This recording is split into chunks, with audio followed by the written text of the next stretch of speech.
You just heard the song Waste of Time by Jamie Lee Dimes, and here joined with us on The Rock Show via phone, all the way from Australia, it's Jamie Lee Dimes. How are you? Hello, I'm great, thanks. How are you going? Good. So it's really early where you are right now. Yeah, it's quite early. I'm just going to be sipping on coffee while we talk. That's perfectly fine. I am as well, even though it's later here. So you're currently in Australia. You're originally from Australia, obviously, but you also flip between there and California too. Let's do a little backgrounder. So what, I guess, brought you to America? So I actually used to live in New York. So Oh. when I was 22, I moved to New York to go to a dance school on Broadway.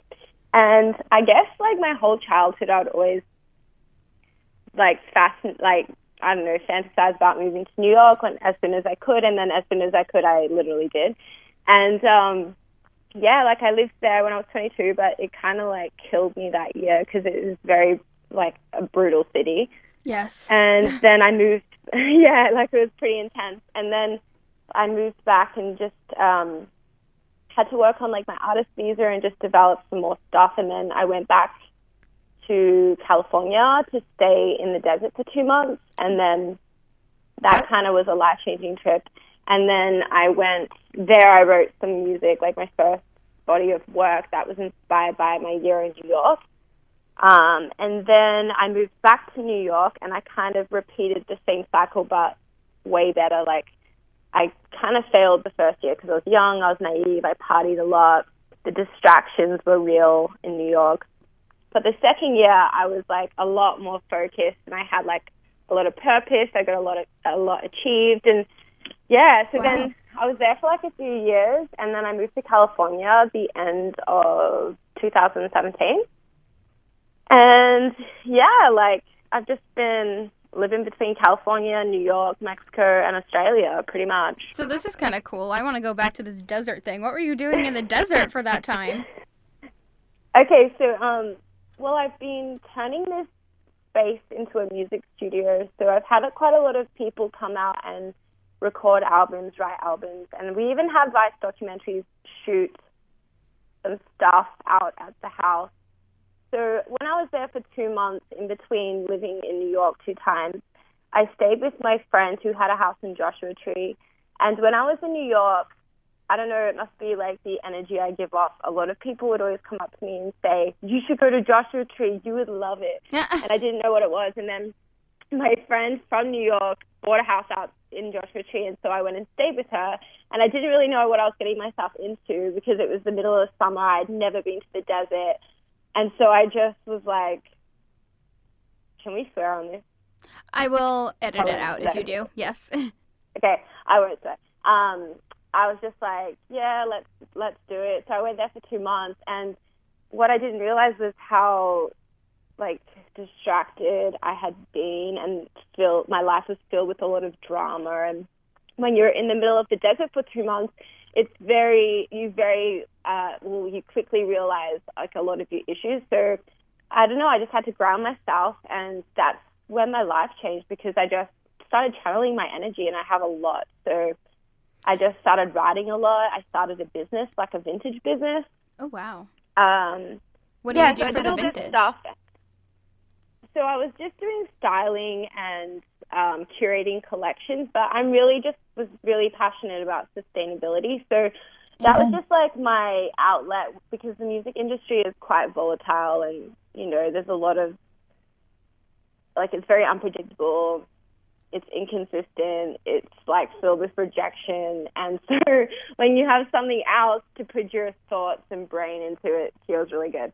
So, yeah, like, I went to the desert, and then when I was in New York, I was pretty set on buying a property out in the desert and turning it into a music space. So after working pretty hard, I did that. And then I had all of this stuff happening within 2 weeks. I got management in Europe and the UK. I bought this house, and I got my visa approved, and I released some music, like, all in the same period of 2 weeks or something. Like, it was pretty extreme. So isn't that how it always works out?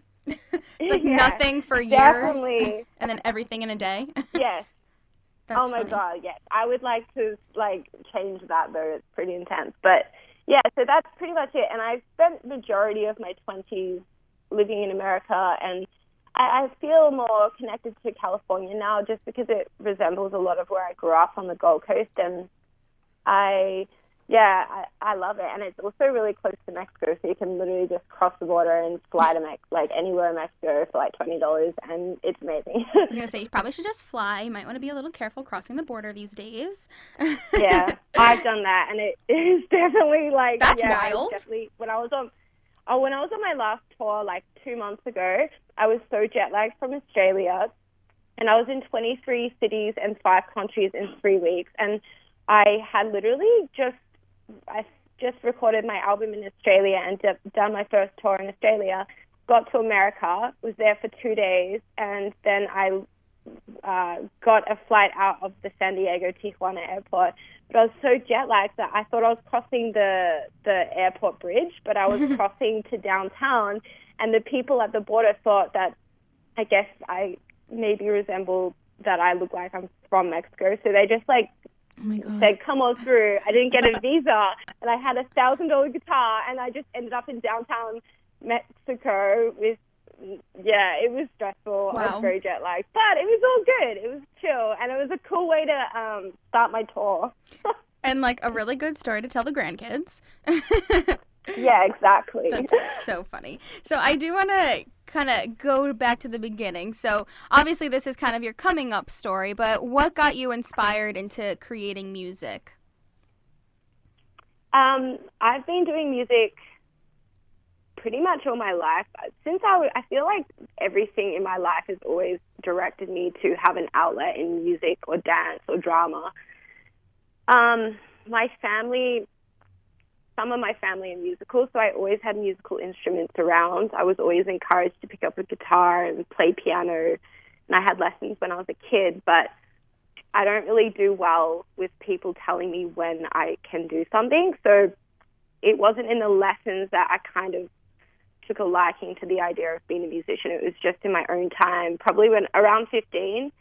Okay, kind of like a hobby. And so I started just writing more music, and I think it was in my later teens, I went to music school, and I just, started channeling all of my energy into songs. And it's only the last few years I've really started appreciating the art of songwriting and really loving writing lyrics and the structures of everything. And there's so much meaning behind it. So, yeah, I guess it's always been around me, and my family loves good music and everything like that. So, yeah. That's awesome. And speaking of lyrics, I do want to talk about the song we just heard, Waste of Time.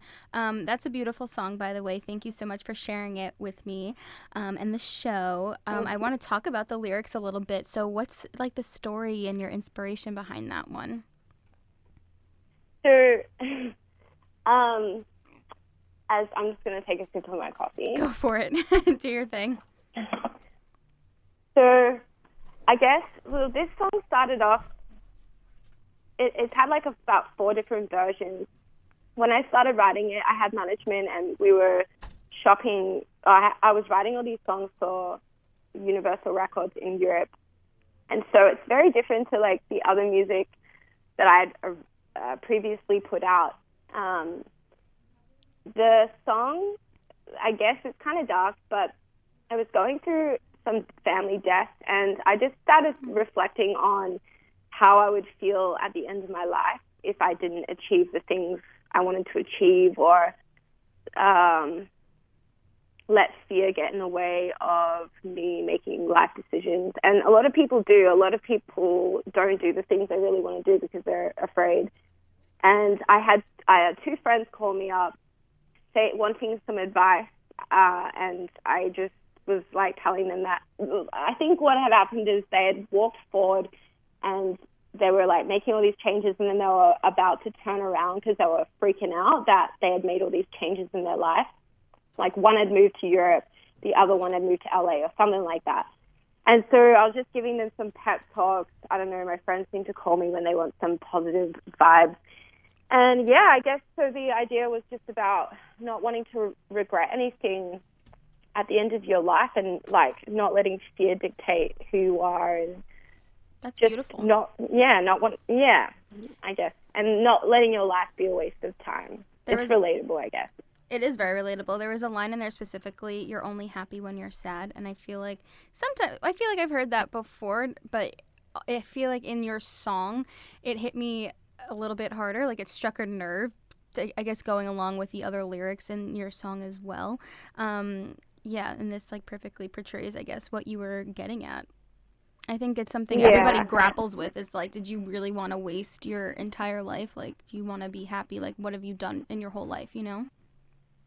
Yeah, I think a lot of people are, like, I don't know, I love going to therapy and working on myself as a person. Amen. But a lot of people are, huge proponent. A lot of people are addicted. A lot of people are addicted to being unhappy. They just don't know it. And we're in this unconscious cycle of repeating things until we learn the lesson. So, you know, like we identify with things like being miserable or depressed or unhappy. So I guess it was just like, you know, a very simple line to sum up that. You're only happy when you're sad. You're only fulfilled when you're miserable. Yeah. Relatable. Completely. So, you have a new single coming out where you don't get to play it yet because it doesn't come out until September 13th. It's called Hide in My Head. So how does this one compare to Waste of Time, which we just heard? I'm smiling so hard right now. This song, I am so excited to release this song. I only got the mix back a few days ago.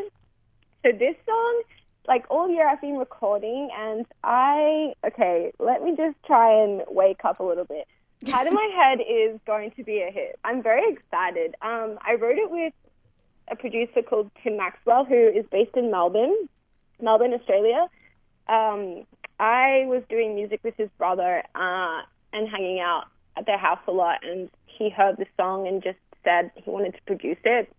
I had a skeleton version of the song, so I think we just went into the studio for 10 hours, and he had an idea about changing around some of the chords. So we just like smashed it out, and this song came about. Actually, it's an anti-love story. I wrote it on Valentine's Day a year ago, and then on Valentine's Day the following year, that's when we were talking about recording it. So like exactly to the day. So it's kind of funny how it works there's out. actually there's a duet vocals with William Maxwell, who is a musician. So they're in a band called Loser, which are in the Melbourne punk rock scene, you could say. And I guess, well, you've heard it. You're one of the only people that have heard it.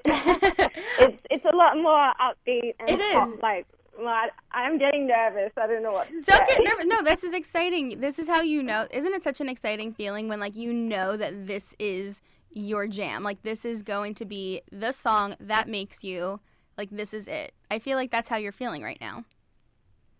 Yeah, I feel I've had just quite a turbulent 5 weeks, and having this song finished, and then my album being mixed, it feels really good. So yeah, I've showed a few people, song. And I'm excited. But I wrote this song.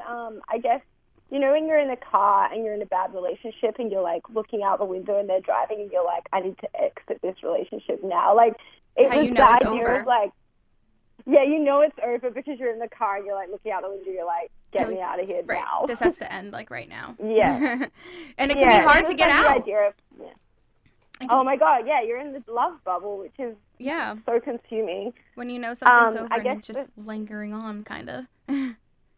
I know, because you're addicted to them, I guess. Like, it's just hard. But the codependency of bad relationships is what this song is about, and the games we all play, and just losing yourself in bad relationships. And a lot of people, or my ex, for instance, or a lot of people always say that I am always in La La Land or fairyland.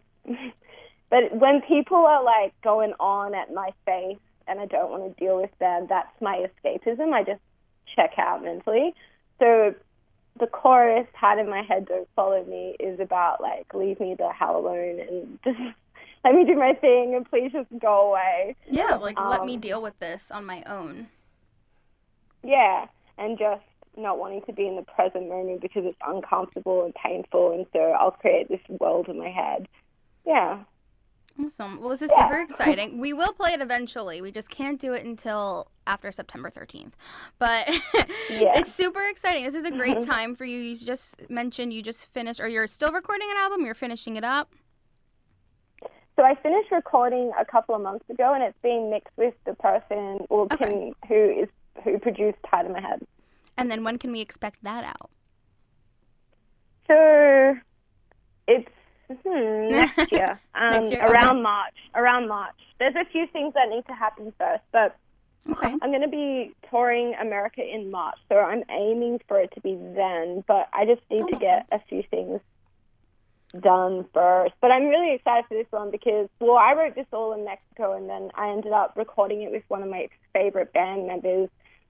So it all worked out really well. That's so fun. It's kind of it's like taken a lot out of me to finish, and I'm proud because it's taken 2 years to do. And you get a little bit jaded in this industry. You're like, I'm going to give up. I'm going to give up. I'm going to give up. And then I just didn't.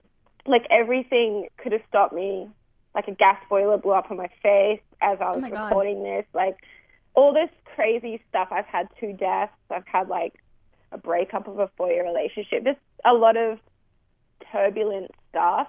And yeah, I just could have just moved to Mexico and never returned to America to do music ever again, but I persisted, and now I've finished it. So it's a good feeling. Well, a lot of times that's what happens. Okay, so I'm very into, I guess, like energies and astrology, some people would say, but like I feel like a lot of the turbulent stuff that was going on was just leading you towards a really amazing outcome, and that's probably this song and this album for you. So you got it done, you made it through, and if anything, you're better and stronger because of it.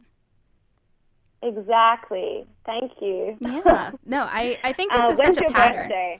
I was going to ask you this too because I'm a Pisces, February 20th. Ooh. When's yours? May 19th.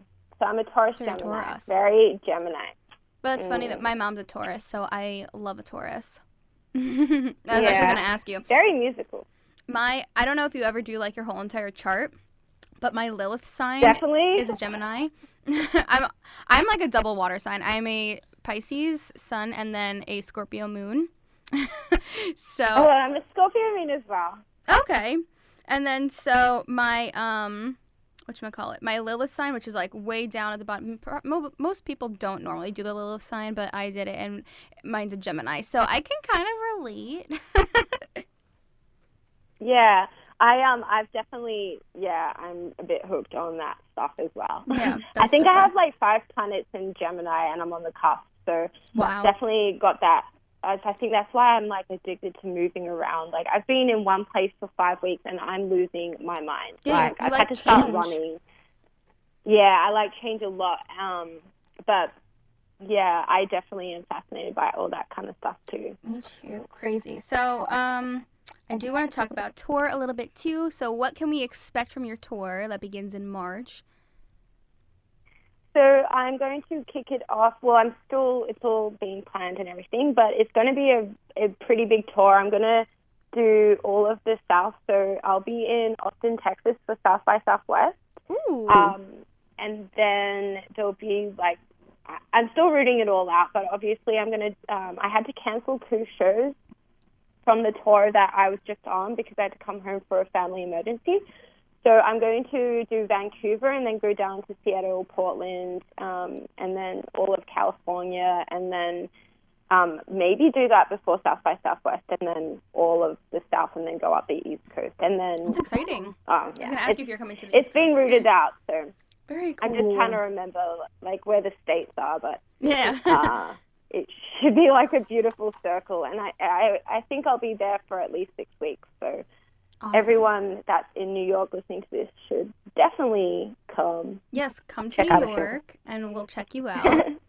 So I'm Yeah. gonna do a little bit of fun questions now. I already asked you your zodiac, Okay. so we'll count that one out. But okay, so who would you most want to collaborate with?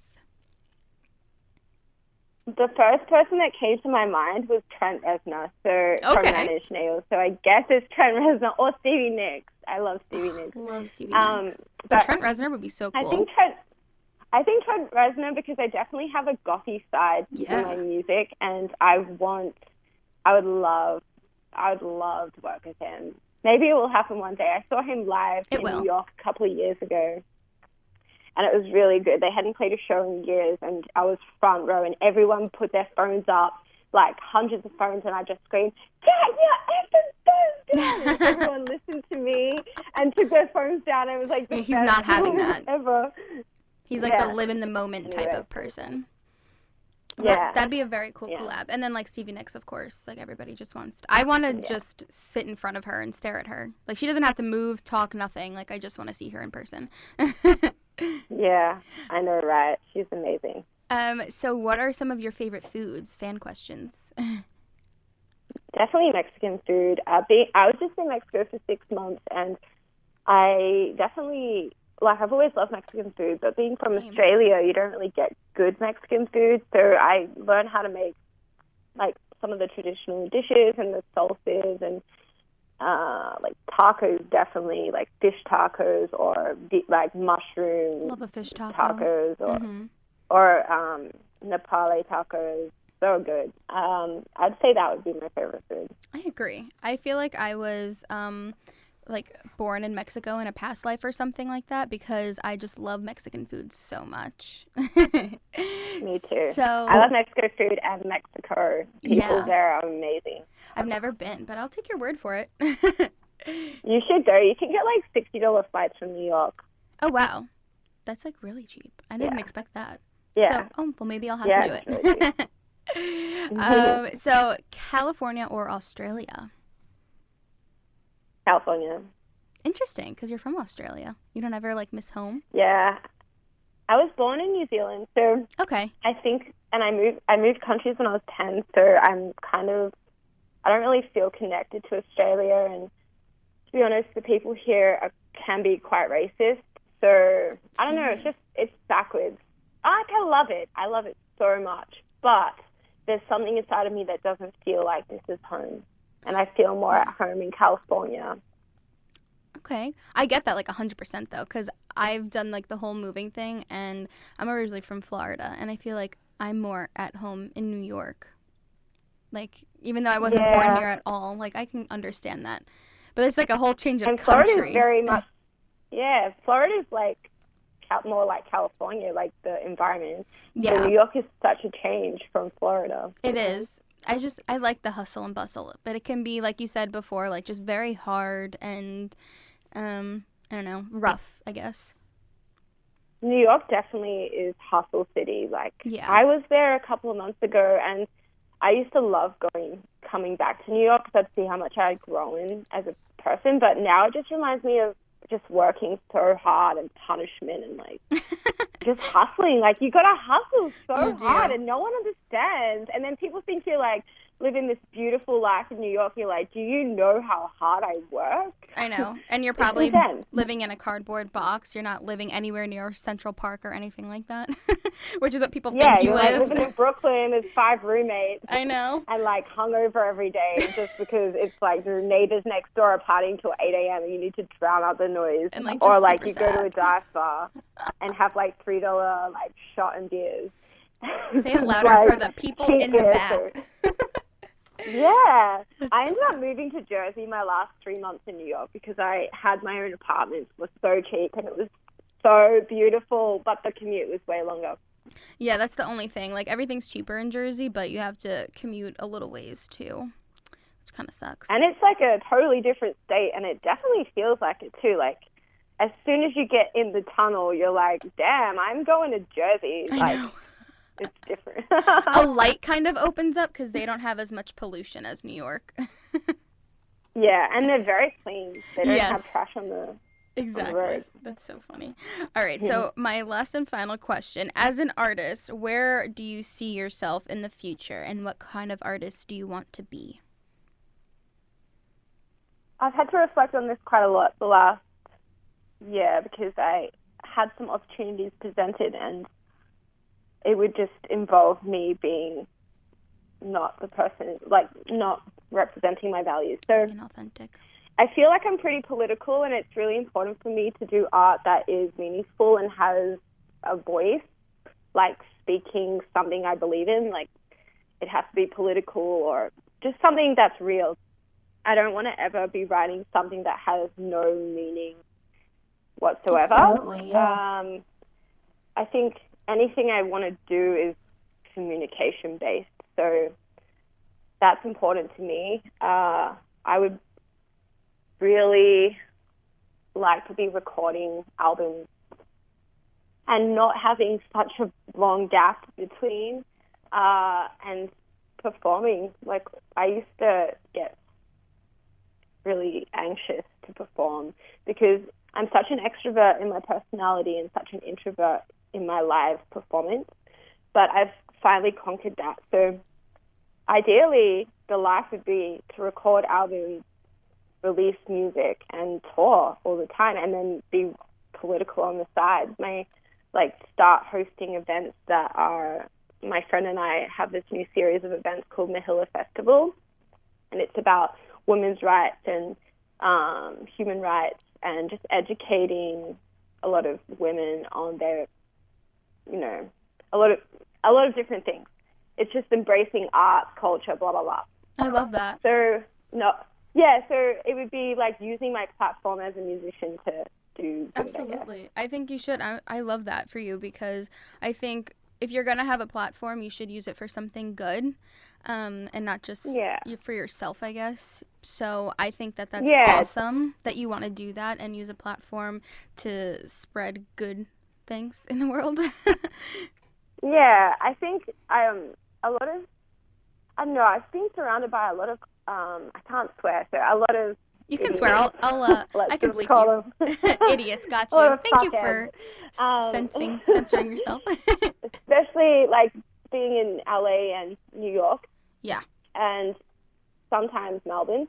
And what I've learned from that experience is that if an artist is not serving others and they're all about me, they're making art for themselves, and I don't want anything to do with them. Because it should never be about you as an artist. It should be about you connecting to something higher than yourself to like communicate something. It should never be about you. You're an artist, you're a vessel. So it's like, that's what I believe in anyway. 100%. I don't think it should ever be about, it shouldn't be like, I want this and I want this and I want this.